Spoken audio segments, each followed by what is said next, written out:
Hey friend, welcome back to more Airport CEO. So yeah, slight change, right? Just a little bit different than what we left off with. I had a lot of trouble with the last save and really kind of things were falling apart. So I decided to go with a brand new save. And after reading the forums and some other suggestions, I actually completely nixed the idea of starting with a small airport. We're actually starting straight off with well, it's kind of small at the start, but we are going with our major design. So I want to talk about the design real quick. You'll notice it is fall. The airport has not even opened yet. I don't think I've touched any loans. Let's double check on the loan side. I don't believe we went to loans yet. Take loan. Okay, so no loans have been taken out. No cheatsy doodling. This is just straight up building from all the money you get at the start. So, I figured I did mention that, we're set up in Detroit on the coast of Lake St. Clair. So why not try to follow some of how Detroit International Airport is actually laid out. So I'm going to be using their style of airport to start, and we'll see how effective this is. Now, Detroit Metro is designed it's kind of an interesting design. It has one huge concourse. I mean, we're talking one massive concourse that stretches as far as the eye can see. And the taxiways in this setup would go around the side and then out. So what I'm going to see, what we're going to try and see at some point is how this would work out. This is probably going to be doubled. This is actually the main concourse or the main terminal here. So it's going to kind of double in size to support the parking stands on this side eventually once we move into unlocking the next phase of the airport. The other part of Detroit Metro is there's an underground transport that will take you to a separate terminal that's kind of just chilling out here in its own or on its own. So this might be where we do international flights. No idea yet. I would like to experiment. We have lots of space to work with though. So we could do something like have 2 runways here. We could still manage to fit in 2 runways on the side. A lot of room to kind of play with, but I went small to start with. This doesn't seem small, but it really is. No upstairs or downstairs has been utilized. There's no baggage in place yet. As you can see, our staff members are creating nests and stuff like that because that's what they do. Our administrators are nesting. A very traditional approach for airport administrators to kind of designate where their nests are. So yeah, just a couple more things I wanted to finish up on the terminal. I will go ahead and open things for the small aircraft or the small airport in order to squeeze through the second tutorial.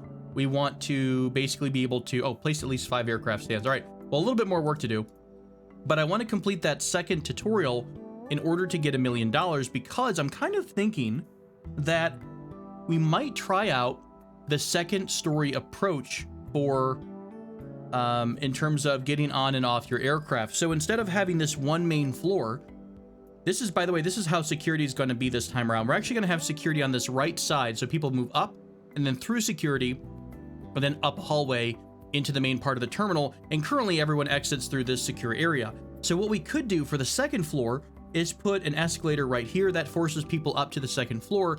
That would be where everyone gets on and off the aircraft. And the interesting thing about using the terminal and interacting with our service vehicles is you can, in fact, put a service road inside of the terminal foundation. Now, you can't put down something like the vehicle depot itself. You're not able to do that inside of a terminal. However, I think we could really utilize the terminal, the first level of the terminal itself to try to, let our vehicles get from point A to point B. So I'm kind of curious as to how that's going to work. I'm eager to give it a shot. Also, I think we'll use the basement as our pickup area in terms of baggage. The only downside is that there's no way to designate that, hey, the downstairs road is for drop off or pickup, and the upstairs road is for drop off only, because buses come and go. They'll drop people off and pick people up. So it's not exactly the smoothest transition. What I might do though, and probably will do, is have a giant baggage area down here with an escalator going up to the main floor, and also a subway entrance down here, because I really want to utilize the subway system because I think it can really help us with our passenger traffic issues. But there we go. Very basic layout. You can see lots of parking here in place. I'm going to go ahead and hire a bunch of folks. I want to set down 4 more small aircraft stands. I might need to dip into the loan in order to finish the stands, but we'll see how that works out. But yeah, this is roughly the new plan. We're going to move forward with some of the ideas that we've learned from the first few episodes and see how these can apply as we start to experiment with I would say the medium to late game part. I don't know, it's probably not even medium to late game. It's the real part of the game, right? You're into medium-sized aircraft. These are the big ones that will be servicing most regional airports. So this is going to be where hopefully our moneymaker is going to be. So we'll see. We will probably do all of the stands down here first. And in fact, I think I measured it out so that we would have exactly 4 medium aircraft stands over here, because this takes up double the width. So something like this, and this would fit perfectly. So 4 aircraft stands on this side, 4 aircraft stands on that side. Hopefully by that time we figured out how to place down the baggage system and everything else, and we'll be able to expand into the new zones and maybe kind of use the other side of our terminal. No idea. A lot of this is going to be experimentation, so bear with me, friends. At least it's looking a little bit better than it did before. All right, so we just completed the tutorial number 2, and there's a cool 1.4 million, or at least 1 million additional in the bank. I actually want to go ahead and repay a couple loans right off the bat so that we're not getting more and more negatives. There we go. So $900,000 to work with, and we're pretty much ready to go. So let's talk about the design of our terminal. Now, the first thing I need to do is shut down all of my small aircraft stands. I'm going to do this and kind of clear up our smaller contracts, Maple, folks like that. The other thing is now our stands are going to go all the way out to the edge of the taxiway here. So that's going to dig into, man, that already digs into quite a bit of money. The harder part, I guess, would be that's going to cost almost all of the money we have remaining. So the second story is probably out of our purview right now. However, we can still make this work with just 4 medium aircraft stands. I think we'll be okay. What we can do is we'll replace the small ones with mediums. We will extend the entire terminal over so that we'll have enough space for people to walk around. I would like to go ahead and unlock shops at some point, so I need to grab a strategic director in order to get that, because it does give you some money. Now, the harder part will be dealing with people and baggage. So I think what I'm going to do is I'm going to set up the start of a baggage system and some of the basic services if we have enough money. Oh, hang on. We actually might finally have that big 3-star loan. We still don't. I still don't know. How does one get to become a 5-star airport? It must be the number. And I feel like this used to be a thing. Apparently, it used to tell you how you became a 5-star airport. And I think I am missing it. Now, I'm sure it's somewhere in like a main menu here where I'm just not seeing what star airport we are. I don't see anything about who we are. Nothing about what quality of airport: departing, parked, employees, passengers. We don't have a weather station. That's fine. We don't economy. This is like more general information. There has to be something that says, hey, you are a 2 or a 3-star airport. Oh, what is this? Hang on. Airport of the year. What is this thing? Is this going to be anything about... That's really hard to do. Fairly easy, 95% over 3 years. Average airport rating. Okay, so lots of passengers, lots of aircraft turnaround, and a really, really high overall airport satisfaction. Okay, that's relatively going to be challenging at the start. Airport rating. Yeah, I still don't see anything about stars. So maybe that was like, it's a mix between different builds right now. Airport status. Kind of a bummer. I'd like to know... I want to know kind of a star I am. You know, we really want to know these types of things, but I guess for the moment we'll just we'll struggle our way through. Hang on, does it say anything about it in finances? Because maybe it's like how good your airport quality is in terms of like its strength, its financial strength. It might be at a certain point when we start making a certain amount of money, but at the moment, no star, no star information. Not sure what we need to get, but either way, I think we're gonna flesh out the rest of the terminal. I will put down the 4 aircraft ramps. We at least have the runway set, and if all 4 flights are coming and going at roughly the same time, they should all be able to use the same taxiway without too much collision. The problem is going to be once we start adding more and more stands, we're going to start to see some problems with using only one taxiway. So eventually, we'll move to a 2 taxiway system, allowing for kind of cross flow traffic. I guess what we'll do at the start is just put down a big baggage pickup area here. And I will probably do most of the baggage transfer over underneath here. I can use the space, like there's plenty of space over here to place down an actual baggage building where our baggage bay will be. In fact, this actually would be really close, very short run to the baggage bay, which might let people load up the baggage very, very quickly and get it over to where the aircraft are going to be arriving. And then we transfer the baggage underneath. Actually, it's going to be really easy. Baggage to here, from here over to our pickup. So that part should be relatively easy. I will try to get a subway down somewhere, the subway entrance, because I think the subway is going to really, really help with the load of passengers arriving and departing. So I will work on that, and I will be right back to show you what we come up with. All right, so a quick update. We are powering along here. I've got the subway entrance placed down. We've got our baggage carousel being developed. Also expanded our check-in capacity. Even though we only have 4 check-in stands, I want to make sure we can cover any check-ins on a follow-up flight.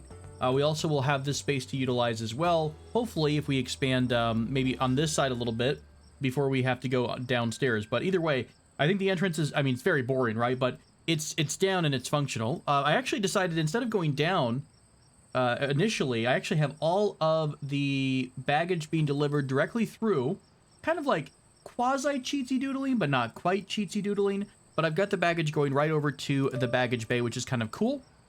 And I'm going to have a new baggage. I'm going to redesign a couple things over here. But what I wanted to talk about was we're finally going to be able to do some of the catering options and other things like that. So catering depot requires it does require a connection on both sides, one to public, one to service road.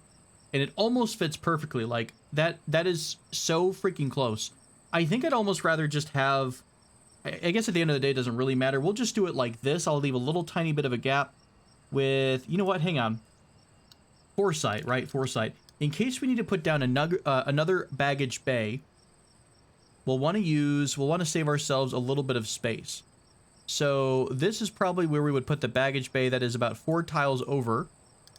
So in theory, then we would want to put our catering depot right over here. Now I've already removed the parked vehicles from here over to this new, oh, actually they're probably just cruising around because they don't have anywhere to go, but let's tear down this depot. I'm also going to tear down the old fuel depot. I want to put these a little bit farther away, but what I'm going to do is have some of our service vehicles like the stair truck or the pushback truck. They're going to be over here, kind of out of the way. Anything that's fuel related or catering related will be over here. And I guess wherever we're going to fit our waste in, where do we put our waste turnaround services? We really can almost extend the road. Ooh, that's kind of interesting. What if we make it a bit of a loopsy-loop where we connect our service road from here through the depot up this way? Is that too much of a pain? I guess the service vehicles could start here. It kind of depends on which direction they travel. The service vehicle gets the trash from the aircraft. I don't know. It's probably just going to do this. At the end of the day, I don't think it really matters. We'll experiment with it a little bit and find out the best location. Let's also go ahead and throw down a new depot right here for vehicles. And I'm also going to go ahead and put down a new fuel depot that's a little bit out of the way here. We got, oh, this is small depot. I think we're researching the medium, aren't we? Medium fuel depot. Okay, cool. I will wait for the medium fuel depot to get placed down, then I will throw that there. And I think we're going to be in pretty good shape. We're almost there. I love how you don't even have to close off your security area. You just have to have it designated as secure. And people will just magically only go through the security checkpoint because they are all good people.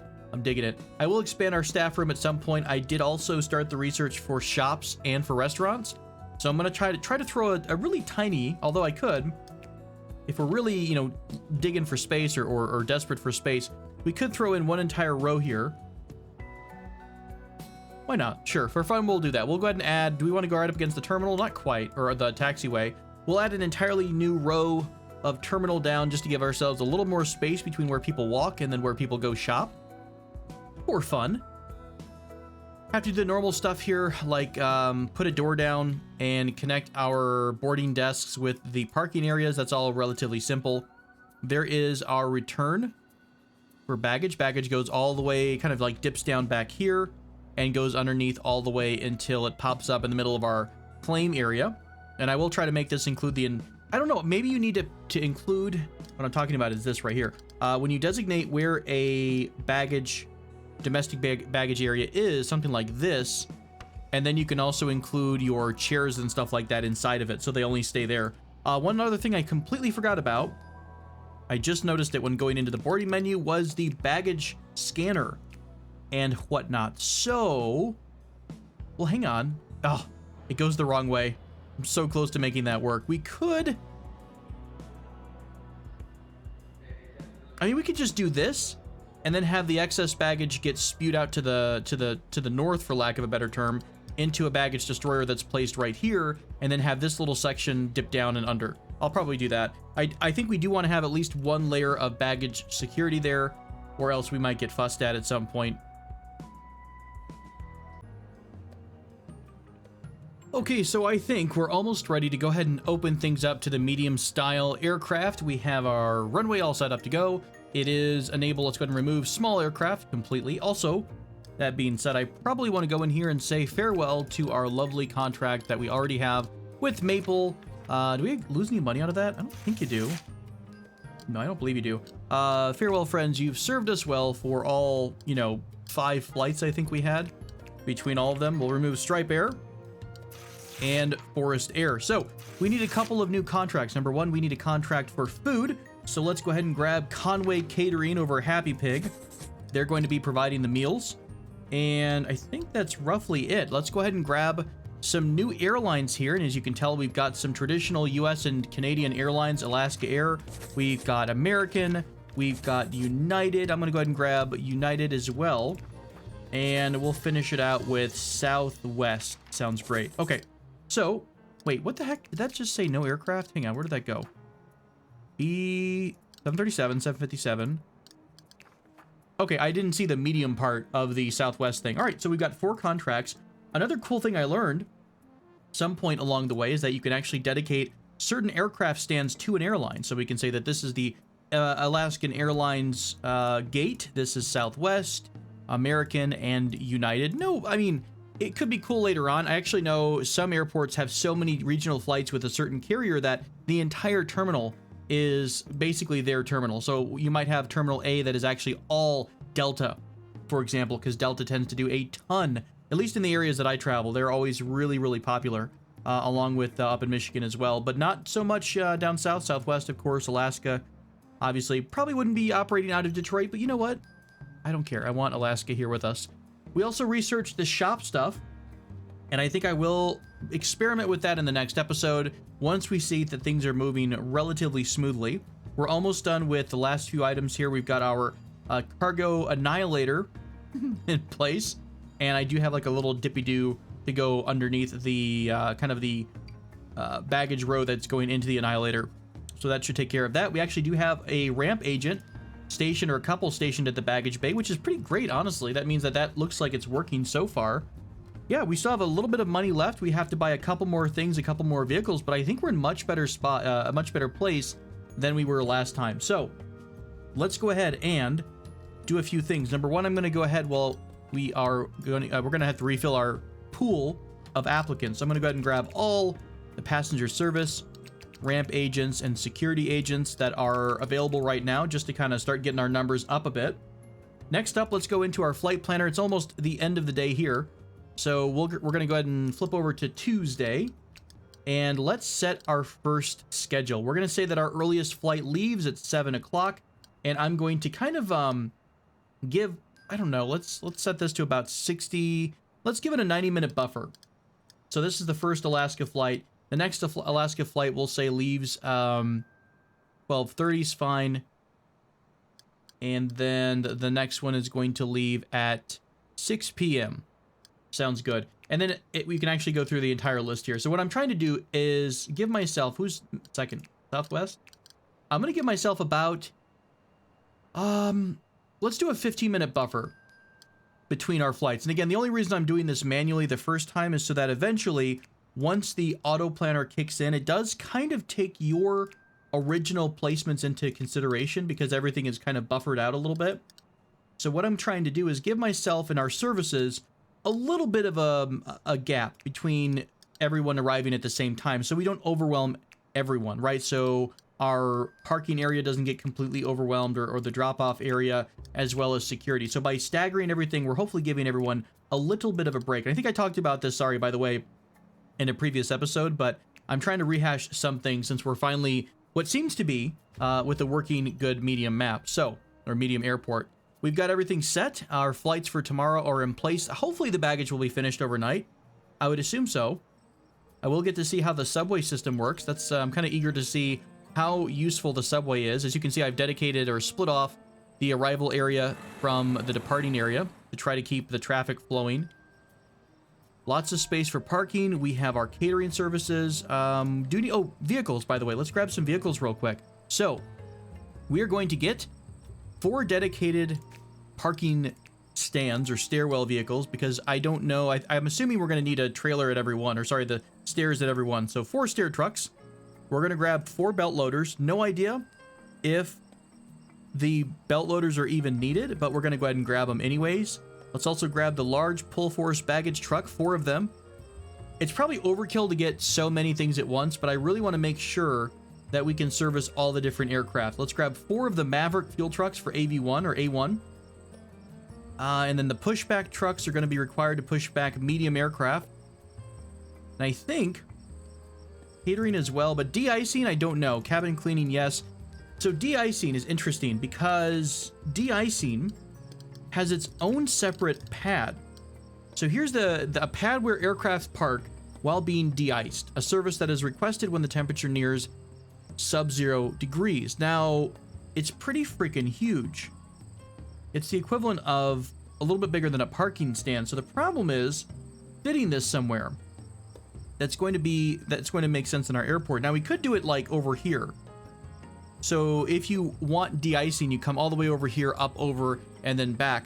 And it is winter, so it would kind of make sense to have this. However, I don't know if I want to spend the money just to place down this pad and the taxiway. I don't think we'll be able to afford that. So for the moment, we're not going to offer de-icing services. It's kind of weird because I thought you get de-iced at the pad, at your air, like the aircraft backs up and then gets de-iced on the spot. So perhaps this is like a way to flow everything towards, you know, one location, but I assume the vehicles have to go there to get de-iced. So we're not going to mess with de-icing for the moment. However, we do have, let's see, food is delivered by Conway, not awaiting incoming resupply. We do have to enable these new services. Oh no, none of my things are here. Baggage handling enabled, yes. I think once our vehicles get here, we'll be able to enable those services, which will trigger at least the catering depot. So, very, very excited. I will probably do one more cut to show you what it looks like when everyone shows up. But after that, I will wrap the episode and we'll go back to normal, hopefully, profitable aircraft management here very, very soon.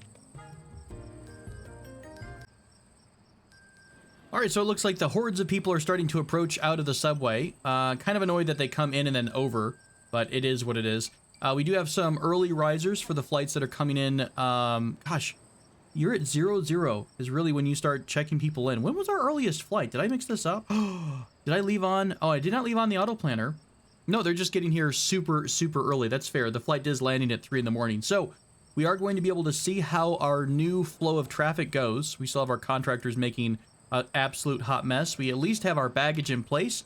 Let's also, before the planes arrive, make sure we allow A1 refueling, catering, cleaning. Everything is going to be enabled. Baggage is set. We don't have proactive stuff, and general aviation is off. So that is all normal stuff. I think now that I've done that, we should be getting food soon. What is this? Times how many meals we need? Average meal preparation time. I have no idea what this actually is. Times 2. Stored food, stored meals. Interesting. We already have 5,000 stored meals made and a ton of food ready to go. So our meal storage is full. One final thing I wanted to do, let's go ahead and say this is the fuel depot, fuel.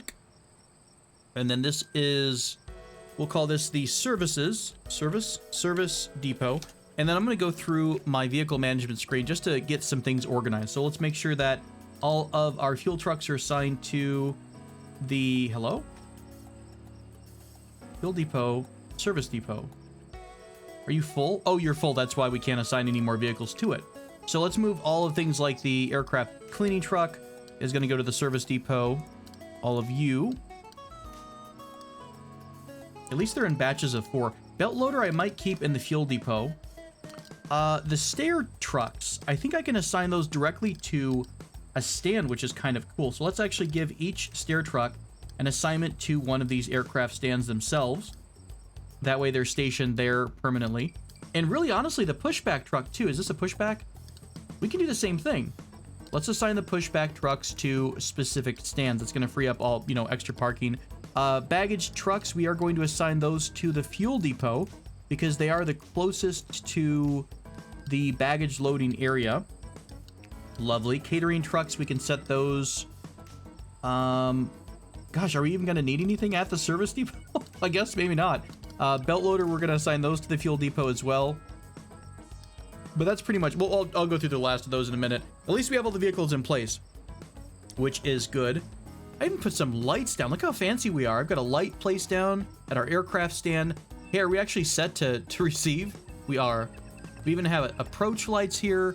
I could convert to concrete, but that's a 50K hit that I don't want to take at the moment. One thing I probably want to do is to create a security queue. And it does seem like security is getting hit just a bit, so I will go ahead and add just a couple more security gates down. I'm going to add more as we go and hire more staff as we start to learn the, what the balance is needed or how busy all the security areas go. My idea of keeping a gap here seems to be working too, to separate the people who are queuing up versus the people who are done. There goes your baggage. Lovely, being annihilated. Good God. That is a lot. There's a lot of destroyed baggage. Sorry. Terribly sorry. Scanned. No, it just disappears. Farewell. Farewell to your baggage. God, these people... A lot of people are coming here with apparently dangerous baggage. Instead of taking the item out, we're literally destroying all of their clothes. Like, this is your punishment for screwing up. Shame on you. Alright, so everyone is in the terminal. We're going to say that this is for passengers only. I did create a little bit of a separation for our staff zone. We've got a administration room, some bathrooms for the staff members, and then kind of a hangout room for all employees, which is lovely. Service technician. Okay. I think I need still more ramp agents and possibly more service gate agents. There's a lot of gates here, though. But to be fair, all of them have a flight. So I assume that's good. The check-in desk is not connected to any baggage bay. I must have missed one of these. So you all have baggage connections here. Perfect. Good. We have 8. We have 8 different desks here. Let's go through and hire another batch of folks. I can always cut back if we need to. We'll always, we can always trim down the fat, so to speak. So let's grab more passenger service agents, more ramp agents, more security officers. Probably because we have such a large area, let's grab some more janitors. I think we might be okay on service technicians at the moment, too. For some reason, our ramp agents are hiding over here. I even gave them a little sidewalk in order to be able to cross over. I think what they're going to wind up doing, though, is cheating and going through this little hole in the wall to get over to the baggage bay. Oh, crap. That might have been a horrible idea. I turned that off and on again because I wanted to see if we could get more ramp agents over there, and it looks like it wasn't quite set right. So more baggage agents hopefully will be moving over towards the bay. I'm excited. This is looking good so far. What do we have parked here? Baggage truck, belt loader. Our first flight arrives at 3 o'clock, so we'll watch that arrive. People nesting again as per usual. At least people are, got bathrooms here. I will possibly, this episode, I'm trying to look at how much time I've spent overall. I've done a lot of, this is actually, so far, it's like 1 hour and 20 minutes is how long I've been recording, but I've only shown you a little bit of that because there's so much building and waiting. But we'll come back to the restaurant stuff next episode, I think. Our first flight is Alaskan Airlines, flight 826 from Denver to Detroit. Lovely. Our pushback is in place. Our stairs are in place, which is great. What's the first turnaround that we've got? We have a ton of services requested. So what's coming where? There goes the aircraft cleaning truck. Beautiful. There is our catering truck. Awesome. Also activating. There's our fuel truck. Only thing I'm not seeing so far is baggage, right? So do we have too much baggage coming in? That might be a problem too. We might need to make a second baggage bay in order to deal with the load. Real quick, how's the research, by the way? Lots of new research that we need to assign. Let's go ahead and do that in a minute. There's the belt loader. Cool, I haven't seen the belt loader in action yet. This does seem like quite a long trip. So, baggage unloading not requested. Why is unloading not requested? We do have the service itself enabled. All of these should be requesting baggage unloading. Right? They should. You are connected. You're working here. You're working here. Oh, hang on. Did we do this part? Ah, dang it. That's what I forgot. The baggage bay claim area was not set up right. Okay, so these first 4 flights are not going to have any unloaded baggage, except for this one. We got it just in time for this one. Okay, cool. That would explain why the baggage trucks weren't coming out. Catering trucks are getting their food. This is kind of cool. It's like a little dance. I'd love to actually work at an airport to see the behind-the-scenes ballet of all the different services being offered and things like that. That's so cool to see all these moving pieces at the same time. And I have a feeling as we get our airport larger, we're really going to have to focus on making sure this is efficient. The dance of vehicles here has to be as efficient as possible, right? Because we've got, you know, catering coming over, and it's got a little bit of traffic concerns as well. There goes the baggage truck. This is really far away.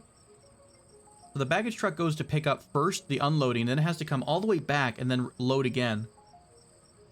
I almost think, you know, that kind of spacing these 2 ramps left a little bit or right would give us enough room to cross the service road down. Again, this is a temporary measure though. This will not be how our area is laid out in the future because we're planning on having a very large stretched out terminal. But that will be a concern because remember, we can't have, that drives me crazy how people just like don't walk. I wish you could put, Dwarf Fortress has this. You have a weight to your pawn's movement. And so if you say this is a high-speed zone, and this is a high-speed zone, and you link them together, and you make these areas a heavier weight, your pawns will always try to favor the lowest weighted route. So you can say this is a high-traffic zone, meaning if you're going in this direction, you know, this is a high priority, so that you can almost help people figure out where, you know, help people figure out the best way to get around in your terminal instead of, it doesn't really matter, it just looks really weird because you don't walk in front of the boarding areas when you get off a flight. You come out and go up, and we could micromanage that, I assume, by putting down walls, which kind of looks a little bit strange, and I don't know if I want to do that just for a little visual thing. All right, so our first flight, by the way, leaves at 7 o'clock. We're still 2 hours before the flight takes off, which is cool. Cleaning is completed, catering is completed, refueling is done, deboarding is done, boarding not started, and baggage loading in progress. Very cool that we've got all this stuff working. There's a bit of an issue. We do not have a lot of staff members. I don't have enough ramp agents right now. What's going on with the ramp agents? I saw a couple. Oh, but you know what? Ramp agents, a lot of ramp agents are required at the aircraft themselves. There's like 4 ramp agents. So, ramp agents, yes. Let's grab more of the ramp agents. More, please. How's our money doing, by the way? We have... We'll get a really true feel for how this works probably in today overall at the end of the day. Administrative is starting to hurt. Corporate taxes. Now that we're servicing flights, did our little star rating go up at all? Are we able to take this big loan? We're still not 3-star yet. No idea what a 3-star airport is. Yeah, so this is a big problem. One person is loading all of this baggage. This is going to create a massive delay very, very quickly. So that is going to be an issue. I bet all of these flights are going to get pushed back because the baggage loading is not going to be ready to go. One baggage truck got out, but I think we have a ton of stacked up baggage here. Where did my new hires go? Here comes our newest ramp agent. Let's see where the ramp agent actually goes to. We'll follow him for a minute.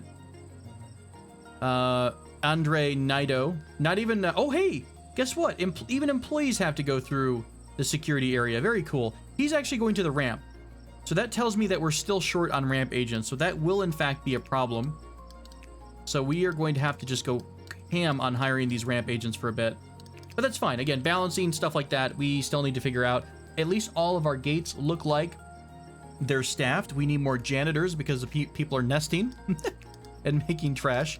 We need an army of Roombas with flags so that people don't trip over the Roombas. Hey, let's also go ahead and dismiss, say farewell to all of our contractors. They aren't really needed at the moment, so I'm going to get rid of them and get rid of their tiles because they are in the way. We also can go ahead and get rid of this. Maybe I'll have to bring back some contractors to delete stuff, but that's fine. Let's shut this staff room down and this bathroom so no one comes over here. An old decrepit building in our area. Okay, cool stuff. So you were completed. You got all of the services you wanted. There's your pushback. Finally, our aircraft aren't smashing the terminal. That's part of the reason I left so much space here, because I didn't like the visual of the aircraft physically striking the terminal building. Oh, by the way, when do the next flights land? Okay, not even for another like 30 minutes after this flight takes off. So hopefully all these aircraft will be able to get out. You were able to get all your services apparently. So maybe baggage wasn't quite as big of a problem as I thought. It's still one guy loading all of the baggage. You poor sod. You are slightly undermanned there. Requesting backup ASAP. Oh, I bet one thing that I didn't quite finish up is this small crosswalk. I wonder if that's preventing people from getting here. I will bring in like 5 contractors to do a couple random things around the house, so to speak, 4 even. But so far, I'm liking what I'm seeing. It looks like we have a good balance. Security is not super slammed. People are forming orderly queues, and they're queuing up and going through our check-in area properly. And baggage does seem to be working, other than the fact that we are missing people. I'm kind of like triggering this. Oh crap, I just broke it. Uh-oh, that wasn't good. I just broke our ramp agents trying to go somewhere. But that little symbol that they had means they couldn't find the path, which makes me think that this sidewalk part is needed. Like, they should be able to leave through here, cross over down the sidewalk, and then over, but I think this thing right here is specifically preventing them from, I guess, joining the main area. Do they need a walkway right here? Must be placed on top of road outside. Interesting. The only other thing I assume we could do here is it because it's a secure area. What if I remove the secure area designation here? Would that make life a little bit easier for our ramp agents? Because maybe they're not able to get through security and come down. Maybe they can cut through if it's not marked as secure. Is it safe? No. Would it be efficient? Yes. All right, friends, thanks so much for joining me for this episode. I appreciate your patience as I kind of bounce back and forth trying to fix our last save. This one seems much better. Lots of things to still balance. We still have about 120,000 in the bank. Not doing good in terms of how much we're making hourly, but we should be able to have enough money to experiment with putting down a restaurant and some shops next episode. So I'm very excited to see what comes up next for us. Thanks for joining me for more Airport CEO. Until next time, friends, take care.